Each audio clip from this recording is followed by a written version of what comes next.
పాపం పెద్ద ఆయన గవర్నర్ గారి నోటెంబడ కూడా చాలా అబద్ధాలు, ఒకటి కాదు రెండు కాదు, ఎన్నో అబద్ధాలు, ఎన్నో అర్ధసత్యాలు, ఎన్నో అసత్యాలు కూడా పాపం వారి నోటెంబడ కూడా పలకాల్సి రావడం మేము కూడా బాధపడతా ఉన్నాం.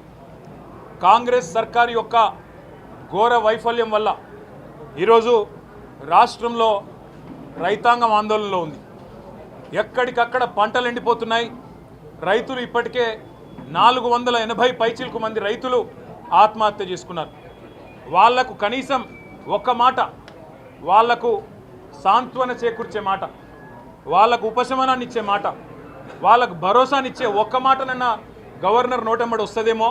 పంటలు ఎండిపోకుండా కాపాడుతాం, నీళ్ళు ఇస్తాం, బుద్ధి తెచ్చుకున్నాం, ఇకనైనా బుద్ధితో మెదులుతామని చెప్పి ఒక్క మాటన్నా చెప్తారేమో అనుకున్నాం.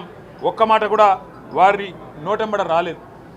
అసలు ఈరోజు వరకు రాష్ట్రంలోని ఏ గ్రామంలో కూడా 25 నుంచి 30% మించి రుణమాఫీ జరగలేదు. ఇది నిర్వివాదం. ఇది మేము శాసనసభలో పోయిన సమావేశాల్లోనే అడిగినాం. ముఖ్యమంత్రి గారు సొంతూరికి పోదామా, సొంత నియోజకవర్గానికి పోదామా, ప్లేసు డేటు టైము మీ ఇష్టం, ఊరు కూడా మీ ఇష్టం. ఒక్క ఊళ్ళే 100% రుణమాఫీ అయితే మేమందరం రాజీనామా చేసిపోతామని చెప్పి కూడా చెప్పినాం.